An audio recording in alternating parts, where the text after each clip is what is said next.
Abram suas Bíblias na carta aos Hebreus.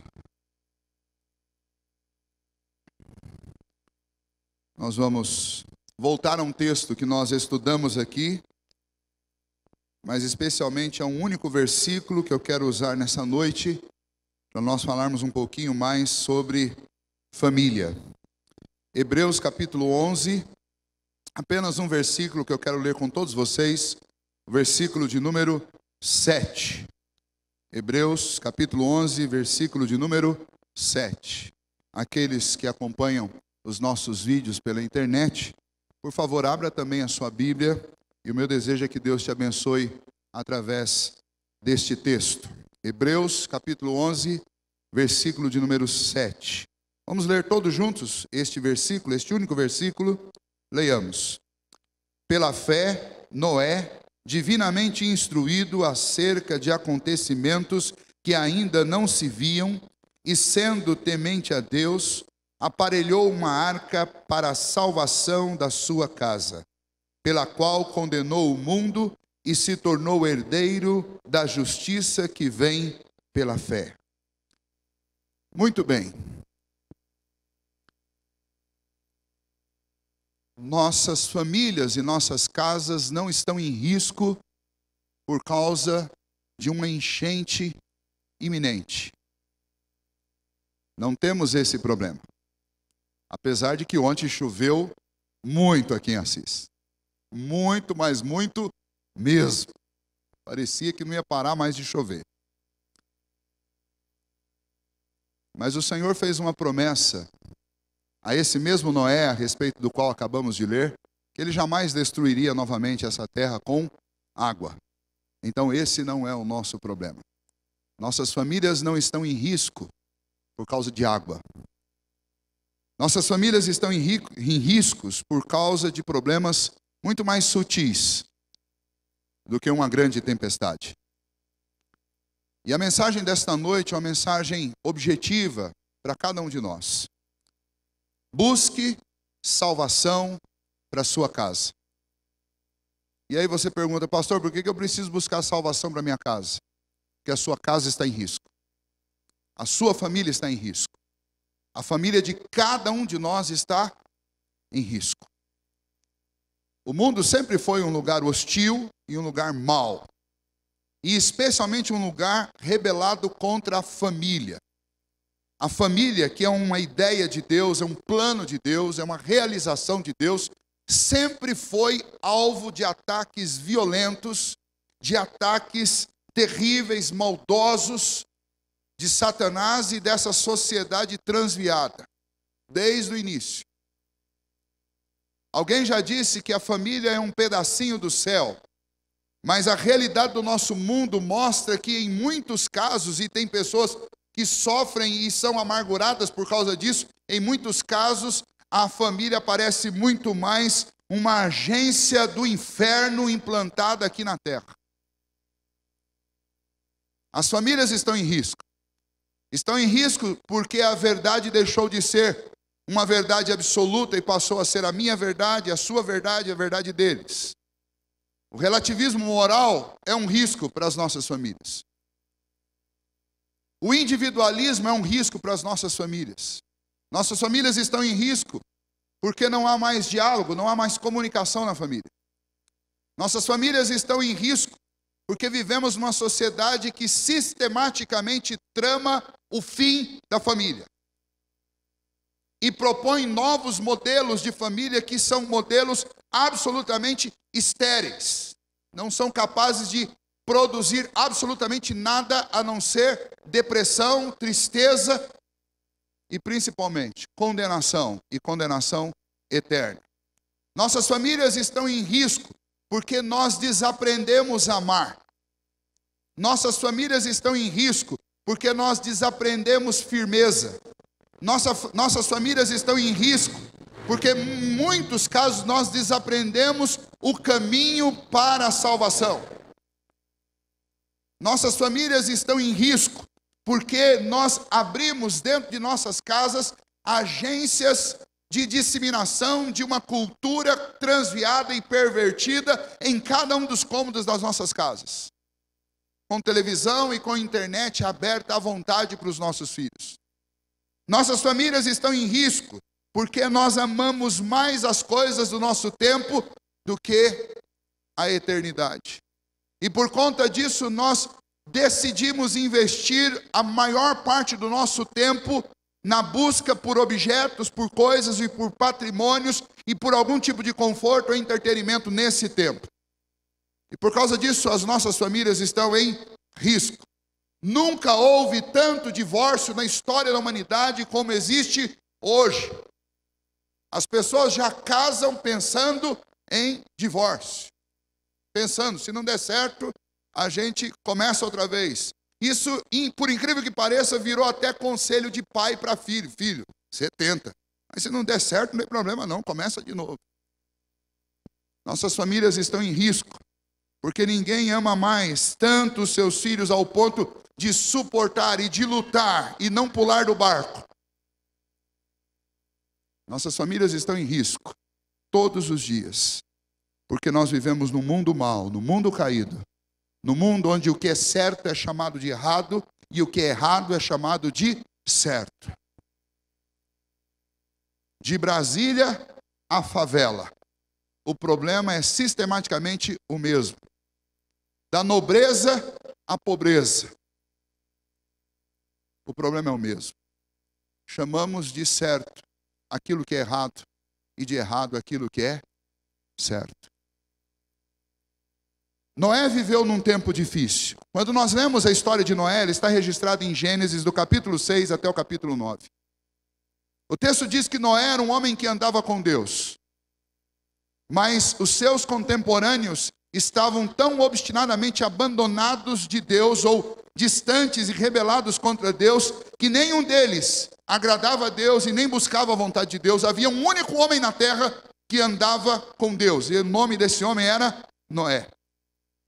Sua civilização era uma civilização avançada, diferente do que nós imaginamos. Eles não estavam na Idade da Pedra. Na Idade da Pedra ninguém seria capaz de construir uma embarcação do tamanho, dos moldes e na complexidade da embarcação que Noé construiu. Eles não estavam na Idade da Pedra, mas eles estavam vivendo num mundo progressista, evoluído, absolutamente inteligente nos moldes humanos. E nesse mundo evoluído, progressista, nesse mundo para frente, com uma população aproximada naquela época entre 4 bilhões de pessoas, entre 4 bilhões e 6 bilhões de pessoas, é o que existiam de pessoas vivas nos dias de Noé, por uma estimativa mais pessimista possível, imaginando que eles procriavam na mesma velocidade que nós procriamos, do início da criação até os dias de Noé, imaginando que cada casal tinha apenas 2 filhos, você tem um número entre 4 bilhões e 6 bilhões. E a gente sabe que não é assim. Primeiro, que eles viviam muito mais do que a gente, e segundo, porque não existia nenhum método anticoncepcional naquela época. Mas vamos imaginar que eram apenas 4 bilhões e meio de pessoas, apenas. O fato é que nessa sociedade de quase 5 bilhões de pessoas, havia apenas um homem que andava com Deus. Esse era o estado e a gravidade daquela sociedade. E Deus olhou para aquela sociedade, a maldade daquela sociedade subiu a tal medida que Deus não suportou mais. E Deus procura Noé e diz para Noé: eu vou pôr fim à raça humana. Eu vou preservar você e a sua casa, mas eu vou pôr fim a essa raça. E então faça o seguinte, Noé: você quer salvar a sua família? Construa uma arca. Construa uma arca. Deus deu 120 anos para Noé construir a arca. E durante 120 anos, Noé pregou os acontecimentos vindouros para uma geração de 4 bilhões e meio, quase 5 bilhões de pessoas. E sabe quantas pessoas deram ouvidos a Noé? Somente os seus 3 filhos, as esposas dos seus filhos e a sua esposa. 8 pessoas, 8 seres humanos entraram dentro daquela arca. 8 pessoas. E eu gostaria de falar com vocês nessa noite que eu não tenho grandes expectativas de que na nossa população de 7 bilhões e 300 milhões de pessoas espalhadas sobre essa terra, que nós tenhamos algum tipo de evolução moral ou algum tipo de evolução ética maior do que aquele povo tinha nos dias de Noé. É bem provável que nós estejamos num quadro pior do que o deles. E Deus não deu cabo ainda dessa vida porque Ele fez promessas àqueles que o temem. E por causa dessas promessas, enquanto houver um sobre a terra, o Senhor vai deter a sua mão de ira e não vai manifestar o seu castigo sobre essa terra. E a destruição, obviamente, não será com água, mas será com coisa pior. Agora, a questão é que naqueles dias Deus mandou uma notícia do que viria a acontecer para que Noé tomasse providência e salvasse a sua casa. Desde os dias pós-diluvianos, dos dias da família de Noé, Deus tem mandado notícia aos homens a respeito do que Ele planeja fazer com toda a impiedade desse mundo. O próprio Senhor Jesus, na plenitude dos tempos, veio e anunciou salvação aos homens, trouxe uma mensagem de esperança, mas a mesma mensagem que para uns é uma mensagem de vida e de esperança, é uma mensagem que anuncia a justiça e o juízo de Deus, num momento decisivo, no último e terrível dia, onde o Senhor há de colocar todos os inimigos debaixo dos seus pés. Onde nenhum culpado será tido por inocente. Onde todo joelho se dobrará diante de Deus. Seja para receber o seu favor, ou seja para receber a sua justiça, mas todos terão que encarar o Senhor. E antes que esse dia chegue, o apelo da palavra do Senhor é que nós aparelhemos uma arca para a salvação da nossa casa. E é isso que eu gostaria de trazer para vocês nessa noite. O texto da carta aos Hebreus está falando sobre o que estes homens, por causa da fé que eles tinham, foram capazes de fazer heroicamente em seu tempo. Heroicamente no seu tempo, Noé, durante 120 anos, aparelhou uma arca para salvar a sua família. Nós não vamos ter os 120 anos porque não vivemos tanto assim. Mas cada um de nós, especialmente falando de nós pais, nós temos um tempo dado por Deus para que a gente aparelhe uma arca para a salvação da nossa casa. E obviamente agora eu não estou falando mais de uma arca de madeira, mas eu estou falando de um processo de salvação. Eu estou falando de uma busca por socorro. Eu estou falando de um lugar seguro. Eu estou falando a respeito de um ambiente que possa trazer salvação para a vida das pessoas que nós amamos. É interessante que Hollywood já fez 2 filmes citando a arca, pelo menos que eu me lembre. 2 especialmente muito famosos, são 2 comédias. E nessas 2 comédias, o título da comédia é O Todo-Poderoso e depois A Volta do Todo-Poderoso. O filme é para falar e é para contar um pouco essa história. E a intenção dessas 2 histórias está diretamente relacionada à família. Se você assistiu os 2 filmes, você sabe muito bem que o assunto desses 2 filmes é família. O primeiro deles é relacionamento conjugal e o segundo dele é relação de pai com os filhos. Até o mundo sabe que a história da Arca de Noé está diretamente relacionada com o cuidado de um pai para com a sua família. E nessa noite a conversa é essa, é o cuidado que eu como pai, você como mãe, deve ter com a sua casa. Família é bênção de Deus, é um lugar maravilhoso para nós e para os nossos filhos. Mas esse lugar maravilhoso, se ele não for cuidado, se ele não for dirigido, se ele não for absolutamente transformado pelo poder da palavra do Senhor e pela ação de Jesus Cristo, esse lugar que é para ser um ambiente de salvação, pode se tornar um lugar de perdição. Porque a nossa sociedade ataca a família insistentemente. Então, como eu devo fazer para buscar e para ter êxito nesta busca por salvação da minha casa? Em primeiro lugar, vamos seguir aqui o que aconteceu com Noé. Resumidamente, a carta aos Hebreus cita neste único versículo que Noé fez. E diz: pela fé, Noé, divinamente instruído acerca de acontecimentos que ainda não se viam. Primeiro ponto, como é que eu salvo a minha casa? Como é que eu preparo e faço da minha casa, do meu lar, uma arca? Eu preciso de instrução divina. eu preciso buscar a instrução de Deus para a minha vida. Nós vivemos na sociedade dos gurus, né? Tem guru para tudo enquanto é tipo e gosto. Os nomes mudaram, mas é a sociedade dos gurus.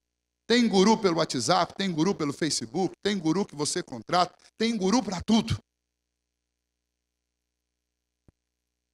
E as pessoas vão buscar orientação e vão buscar gente para lhe aconselhar em todos os lugares, mas infelizmente as pessoas estão indispostas em buscar instrução no lugar mais seguro onde você pode buscar instrução para a sua vida, que é aqui. Porque este livro é a palavra de Deus, a genuína, verdadeira e absoluta verdade de Deus aos homens, incontestavelmente a verdade. O apóstolo Paulo, escrevendo para o seu pupilo Timóteo, ele fala lá na segunda carta de Timóteo, no capítulo 3, versículo 15, dizendo: toda a escritura é inspirada por Deus, ela é apta para o ensino, ela é útil para a correção na justiça, ela pode conduzir o homem a uma vida perfeita, a uma vida irrepreensível. E você não vai encontrar uma única pessoa que ache dentro das Escrituras algo que seja moralmente reprovável ou que seja relacionalmente reprovável, porque as Escrituras são a expressão da sabedoria de Deus revelada aos homens. Estão presentes dentro de cada uma das casas, de cada uma das famílias especialmente do nosso país, que é um país relativamente religioso. As pessoas têm a Bíblia dentro de casa, mas infelizmente não buscam a instrução na Escritura. Muita gente tem a Bíblia dentro de casa como um talismã, como um amuleto, aberto no Salmo 91, como se isso pudesse expelir da sua casa todo tipo de perigo. Não vai acontecer. A Bíblia precisa ser lida, a Bíblia precisa ser mastigada, precisa ser alimentada no coração. A Bíblia precisa ser interpretada, precisa ser entendida. A Bíblia precisa ser ouvida. Como é que você pode salvar a sua casa, salvar o seu filho, salvar o seu cônjuge, salvar os seus netos, seus sobrinhos? Como é que você pode salvar a sua família? Construindo uma arca. Isso significa, primeiramente, buscar a instrução das Escrituras para a sua vida. Nós precisamos entender, nós vivemos num mundo de múltiplas verdades, que no fundo não passam de múltiplas mentiras. E a única verdade absoluta que continua subsistindo sobre essa terra, jamais foi desaprovada, jamais foi desmentida, é a palavra de Deus. É o livro mais traduzido, é o livro mais editado, é o livro mais publicado no mundo, é o livro mais vendido no mundo, é o livro mais lido no mundo, e alguém ainda vai dizer: esse livro não é um livro especial, é um livro qualquer. Não, não é um livro qualquer. Esse livro foi escrito por mais de 200 autores, num período de 2000 anos. Cada um deles escreveu separadamente do outro, e os 66 livros que estão aí dentro são absolutamente harmoniosos. A mente por trás de cada um desses autores é a mente do Espírito de Deus. Revelou coisas profundas sobre Deus. Revelou verdades a respeito do homem que o homem não pode descobrir por si mesmo. Revelou o futuro muitas vezes e o futuro se cumpriu. Muitas coisas ainda estão reveladas, e especialmente aquelas que falam a respeito do perigo de viver essa vida de forma descuidada. E elas se cumprirão. Porque o próprio Deus diz que nenhum tio da sua palavra passará. Tudo aquilo que o Senhor disse se cumprirá. Isaías capítulo 55 diz que a palavra do Senhor é absolutamente eficaz, assim como a chuva cai do céu, cai na terra e não volta para lá antes de fazer brotar e germinar a semente, assim também a palavra do Senhor não volta vazia. O apóstolo Paulo, falando sobre o Evangelho, ele diz que o Evangelho é poder de Deus para a transformação dos homens. Não é a capacidade do pregador, não são as suas ênfases, não é a sua organização homilética que transforma os corações, mas a pura e simples leitura da palavra de Deus, especialmente do Evangelho, é poderosa para transformar pessoas. Nós mesmos temos o Evangelho na nossa língua, por causa de um tradutor, um homem português, português de Portugal, chamado João Ferreira de Almeida. Sabe como aconteceu a conversão desse homem? Quando ele era um adolescente andando numa praia, ele encontrou um pedaço de um versículo bíblico que ninguém sabe de onde veio, nem ele mesmo sabia, mas provavelmente de algum naufrágio. Aquele pedacinho de papel navegou pelos mares e parou numa praia. João Ferreira de Almeida, um dia, caminhando na praia, encontrou aquele pedacinho de papel. E aquele pedacinho de papel tocou a sua alma. E ele procurou saber de onde era aquilo ali, e o seu pai lhe disse de onde era. Mas o seu pai lhe disse, não existe esse livro na nossa língua. E João Ferreira de Almeida, quando ainda era um adolescente, decidiu que durante toda a vida dele, todos os seus esforços seriam para traduzir todo aquele livro para a língua do seu povo, porque se um único versículo daquele fazia queimar a sua alma, imagine todo esse livro traduzido. E foi a obra da sua vida. Ele traduziu todo o Novo Testamento e o Antigo Testamento até o livro do profeta Isaías no capítulo 60. E depois tiveram que terminar porque ele morreu antes de terminar. Mas a tradução recebeu o nome de João Ferreira de Almeida porque 80% da tradução é dele. Foi a obra da vida de um homem. Porque um único versículo transformou a sua vida. Você acha o seu filho adolescente difícil? Pois eu vou dizer para você, um único versículo da Bíblia é capaz de transformar a vida do seu filho adolescente. Você precisa salvar a sua casa, e para salvar a sua casa você precisa de instrução. E a instrução está na palavra de Deus. Aqui não é aquela história que você ouve em todos os lugares, na faculdade, no mercado, na sua família. Eu tenho a minha verdade, você tem a sua verdade, eu respeito a sua, você respeita a minha. Em outras palavras, vamos trocar isso por uma linguagem mais honesta. Eu tenho a minha mentira particular. Você tem a sua mentira particular. Cada um continua acreditando na sua mentira. Vamos todo mundo para o buraco, sem ninguém encher a paciência de ninguém. É isso que o nosso mundo está vivendo. Por isso que a sua família está em perigo. Por isso que a sua casa está em perigo. Porque as coisas mais absurdas estão sendo anunciadas agora como verdade. Porque ninguém pode questionar mais ninguém. E até um filho tem agora a coragem de chegar para o pai e dizer, pai, essa é a sua verdade, não é a minha. Você precisa salvar o seu filho, você precisa salvar a sua casa. E o primeiro passo para salvar a sua casa e construir uma arca, o primeiro passo é buscar instrução. O texto diz que Noé, divinamente instruído, ou seja, buscou instrução em Deus, ele aparelhou uma arca para salvar a sua casa. O que ele fez? Ele transformou instruções em atitudes práticas. E é isso que nós precisamos fazer também. O segundo passo é transforme as instruções que você recebe de Deus em atitudes práticas.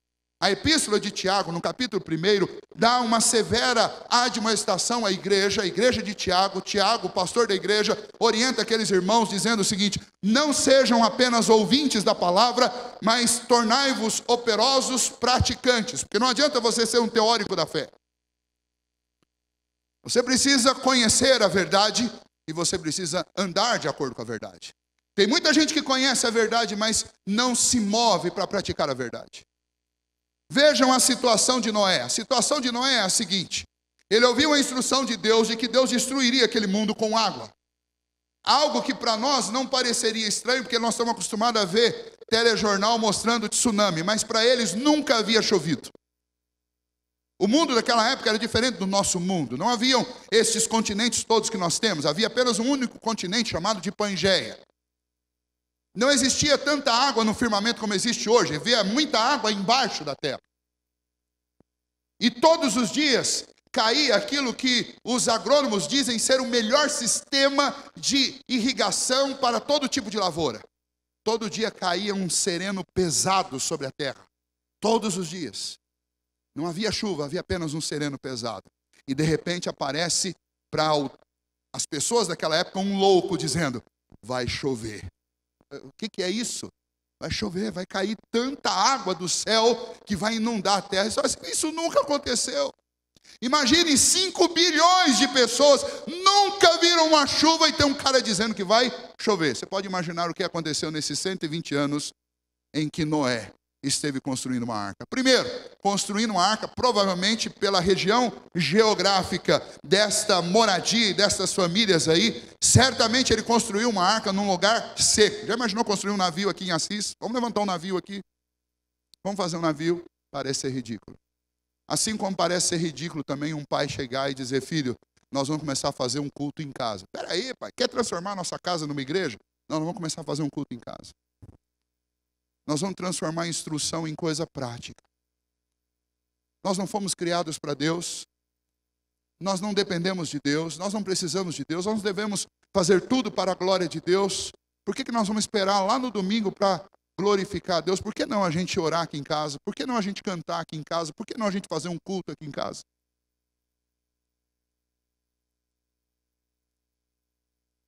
Tanta zombaria Noé recebeu, como provavelmente nós receberemos a partir do momento que nós nos tornarmos absolutamente comprometidos e sérios com as instruções de Deus e fazermos na nossa casa aquilo que nós ouvimos a respeito das instruções de Deus.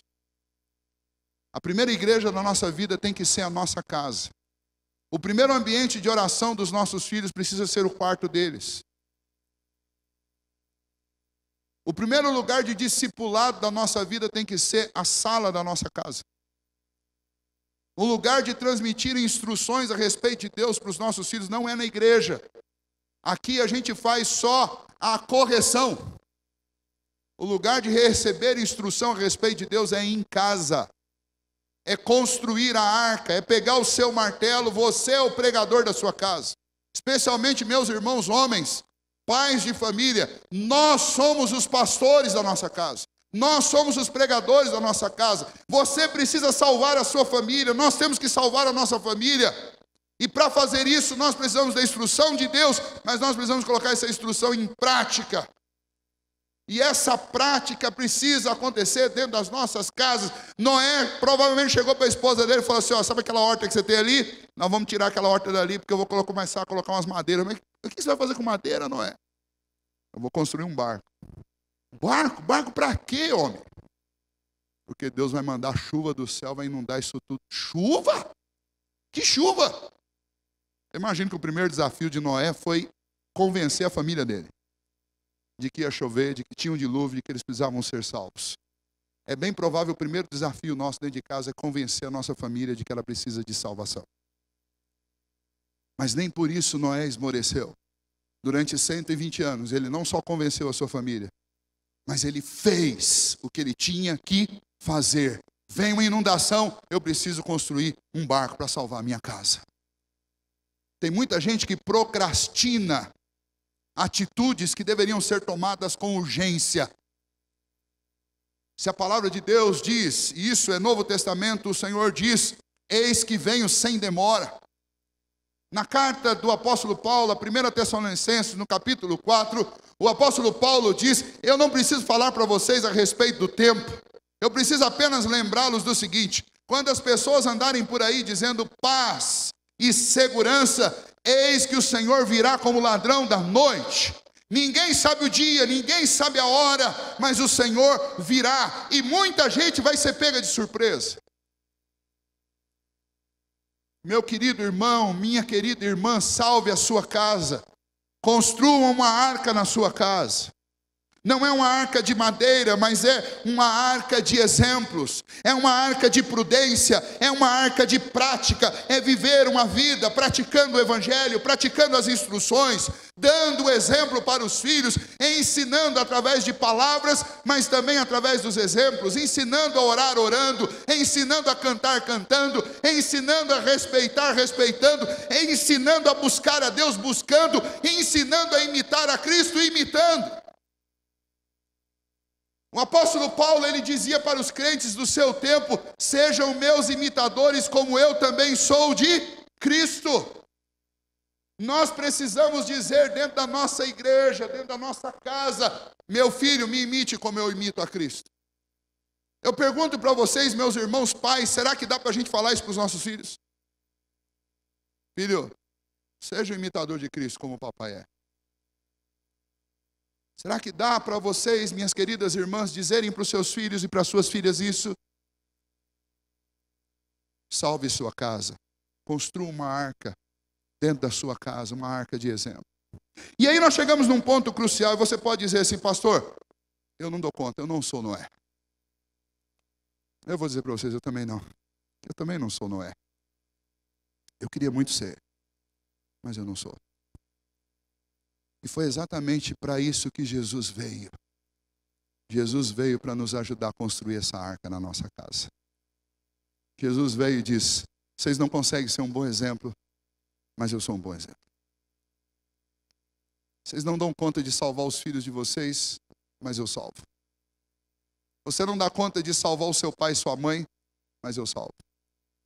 Você não dá conta de terminar essa arca sozinho, mas eu termino. E então eu quero concluir com vocês dizendo o seguinte: construa uma arca, busque instrução em Deus, lute para praticar aquelas instruções que você recebe na palavra de Deus. Essa é a sua construção da arca. E lembre-se que você tem um auxiliador, que você tem o todo-poderoso Deus encarnado na pessoa do seu Filho Jesus, para te ajudar a colocar aquelas tábuas que você não consegue colocar, a pregar aqueles pregos que você não consegue pregar. Eu lembro da minha adolescência e da minha infância, o meu pai, durante um tempo, ele construiu as nossas casas. Eu morava em Rondônia, e quem já morou lá sabe muito bem que tem muita casa de madeira. E uma vez ele comprou um lote de madeira para construir uma casa. O lote foi muito barato. E logo a gente descobriu por que era muito barato. A maioria das madeiras eram madeiras de lei, IP. Mas hiper secas, porque elas estavam lá no tempo há muito tempo. Colocaram um prego numa madeira daquela, vocês não fazem ideia o que era. E eu tentava mesmo. E eu já era quase do tamanho do meu pai, eu talvez estava passando o meu pai. Um bração grande. Pegava o martelo e pá, batia, e o que acontecia? O prego entortava. E com toda a paciência, meu pai vinha lá, e parece que o vento não batia no prego quando ele estava pregando. O vento só batia quando eu estava pregando. Se dependesse de mim, eu não conseguia fazer aquela casa. Porque eu batia e o prego entortava. Eu batia e o prego entortava. Mas naquela época, o meu salvador foi o meu pai. Porque tudo que eu não dava conta de fazer, ficava 1, 2, 3 tábuas para trás. Ele vinha depois com a escada, com o martelo dele, e o prego entrava. Tem muita coisa que eu e você não vamos conseguir fazer. Mas nós temos um Pai Celeste, que enviou o seu Filho, para colocar dentro da mente do seu filho o que você não dá conta de pôr. Amém? Construa uma arca para salvar a sua casa. Busque instrução em Deus. Pratique o que você aprender com Deus. E confie que o Senhor Jesus vai conseguir concluir essa construção para a salvação da sua casa. Como é que eu transformo esse conjunto todo agora de uma forma bem prática? Eu vou dar uma dica prática para vocês nessa noite.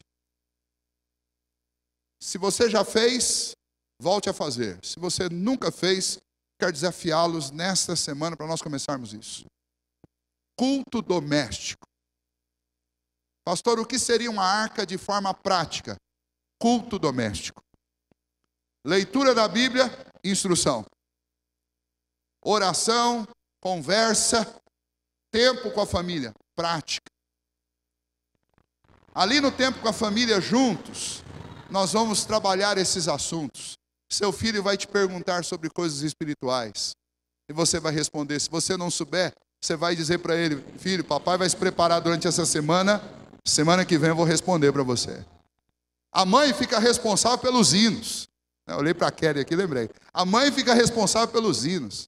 Vai escolher lá uns cânticos bonitos. Hoje está tão fácil, porque você pode abrir o seu computador ou o seu celular numa página do YouTube, seleciona esses cânticos bonitos, põe para tocar e você canta na sua casa. Você tem um culto bem montadinho, perfeito dentro da sua casa, com a sua família, só seu e dos seus filhos. Você vai poder pregar um sermão específico para os problemas da sua casa. O pastor vem aqui no domingo à noite, é o poder do Espírito Santo, porque 200 pessoas, cada uma com uma necessidade diferente, e só um pastor para falar. E é interessante que às vezes a gente chega no final do culto, chega alguém e fala assim: pastor, quando o senhor falou desse assunto, era Deus falando comigo, e eu penso lá comigo, eu não falei desse assunto. Mas o Espírito Santo faz isso. Mas na sua casa, vejam só, na sua casa é você, sua esposa e seus filhos. E eu quero desafiá-los, irmãos, em nome de Jesus, que você leve o culto para dentro da sua casa, construa uma arca na sua casa. Pastor, mas não sei nada disso, é a primeira vez que eu estou vindo na igreja hoje, não precisa saber muito não, meu irmão. Lembra que Jesus está lá junto com você, Ele vai te orientar.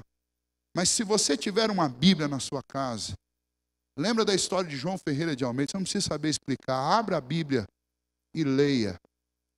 Faça uma oração simples, fale com Deus, abra seu coração diante de Deus. Usa a internet para uma coisa boa, usa o YouTube lá, baixa uns hinos, canta uns hinos.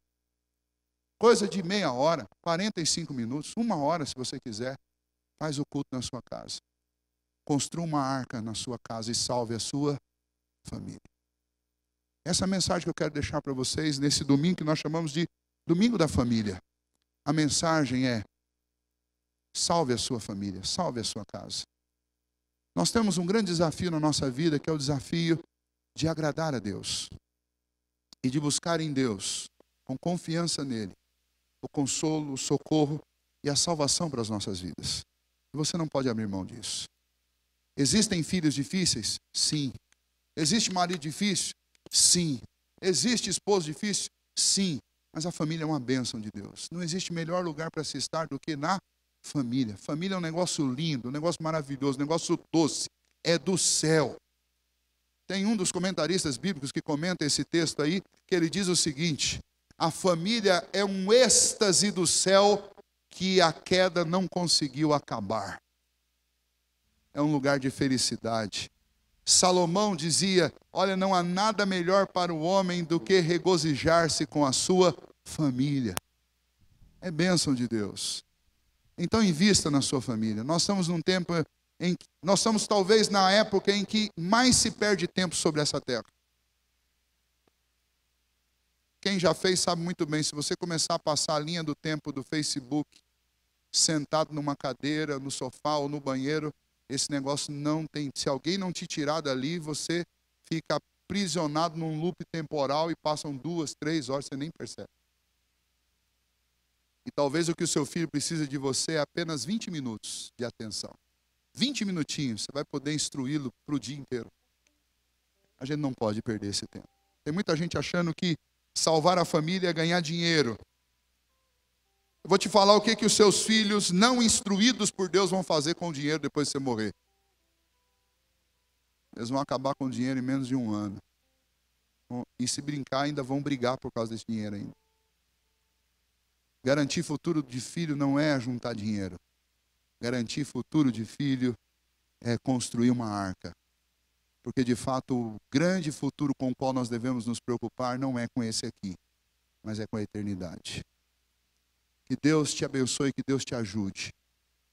Que você construa uma arca na sua casa. Vamos fazer uma arca na nossa casa? Amém? Então, começando essa semana, marque um dia e faça um culto doméstico na sua casa. E depois, na semana que vem, nós vamos fazer de novo. E lá na frente, daqui a alguns meses, nós vamos conversar sobre grupos pequenos. Eu tenho uma tese comigo, vou adiantar ela para vocês, depois a gente vai voltar nisso lá na frente. Não é agora. Mas eu tenho uma tese para vocês que alguém vai dizer: pastor, as igrejas que estão crescendo muito por aí são as igrejas que colocam lá os grupos pequenos. Assim, essas igrejas, elas podem até ter descoberto uma estratégia boa de crescimento de igreja. Mas por que eu vou criar grupos pequenos se eu tenho as famílias? Os grupos já estão criados por Deus.